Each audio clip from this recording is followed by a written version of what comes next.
Hello everybody, welcome back to the Portraitist channel here on YouTube. In the age of digital cameras, when we hear the term cropping, we tend to think of sensor cropping.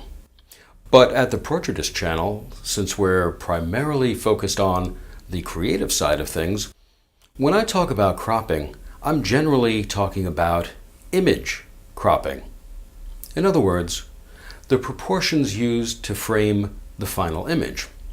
And we're going to get to that, but oddly enough, to talk about creative image cropping, we actually do have to first talk about that sensor. Why? Because the aspect ratio has a tremendous impact on how we frame our shots and thus our portraits that we create. Today, almost all camera sensors are based on one of two aspect ratio formats. Either the classic 35mm film with an aspect ratio of 3:2, or the somewhat narrower format of Micro Four Thirds, which, as the name implies, has an aspect ratio of 4:3. And it's what we refer to today as standard definition. In fact, it's the same ratio used for our pre-HD televisions and the old Academy movie format, which cinemas used before they went widescreen. If you went back into the days of actual film, you would have found cameras in all sorts of formats, far more variety than we have today. For example, we had a very small format called the Minox, which had a frame size that was just 11 by 8 millimeters.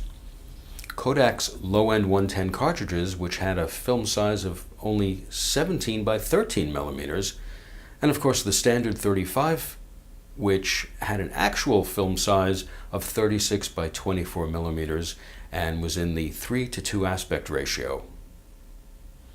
Then we jump up to the medium format cameras, which had a roll film height of 2¼ inches, and thus the format was often simply called 2¼ This format came in a few flavors, but the 2¼ square was the classic size with a very unique 1:1 aspect ratio.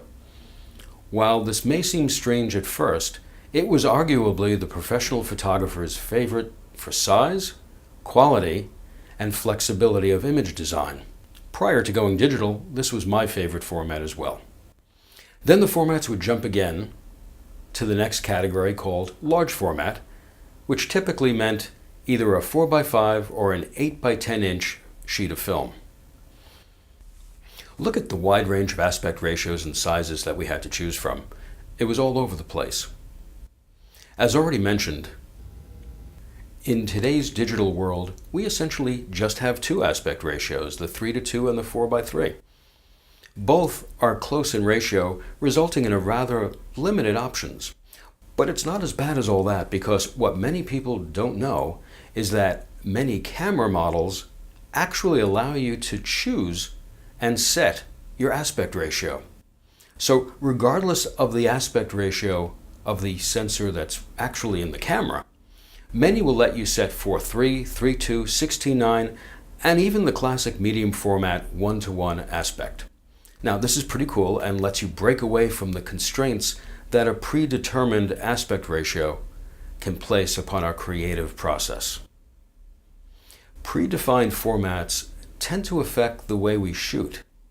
Unless we train ourselves or have enough experience to automatically compensate for all of these influences, we'll fall into the trap of allowing the viewfinder of our cameras to do the design and composition work that should be done by us. This is something we need to break free from. We need to frame our portraits and all of our image making the way that we want it to look. We need to frame it in the way the image works best and not in the way the camera works best. Now to do this, we need to start by doing a few things.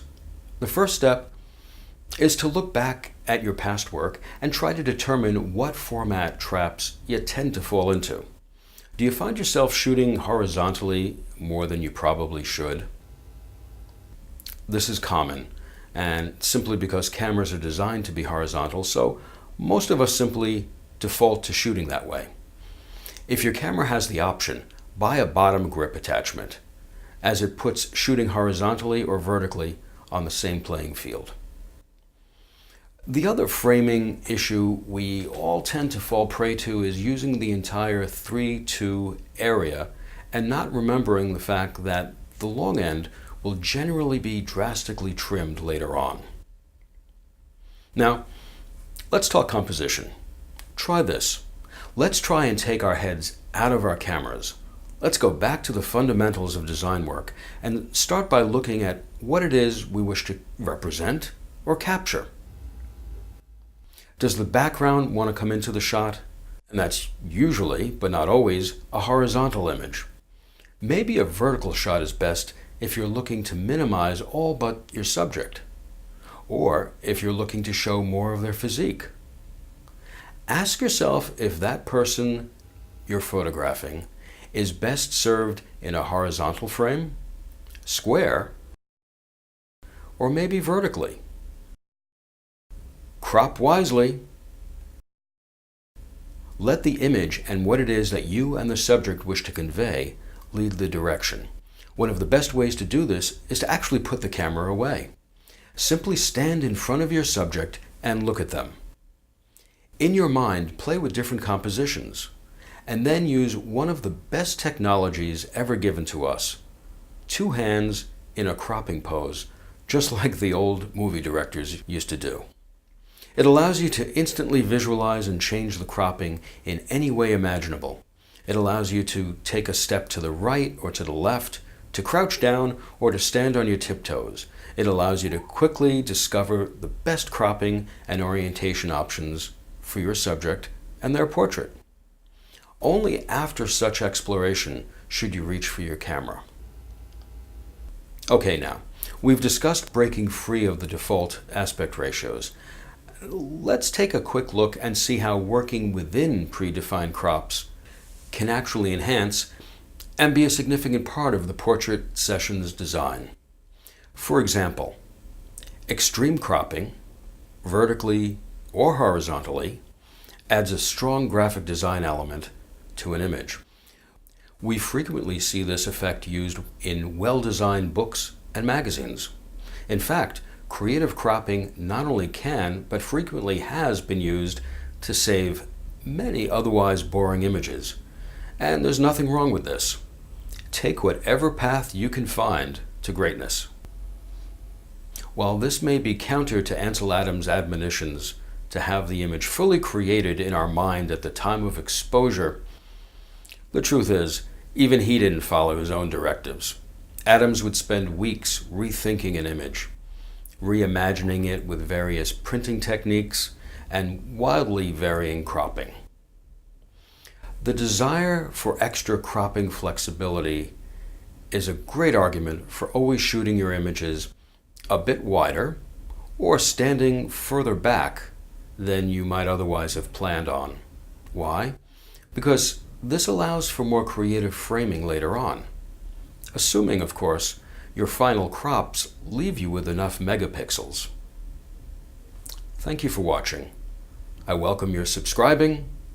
Please sign up for notifications, and thumbs up are always appreciated. Until next time.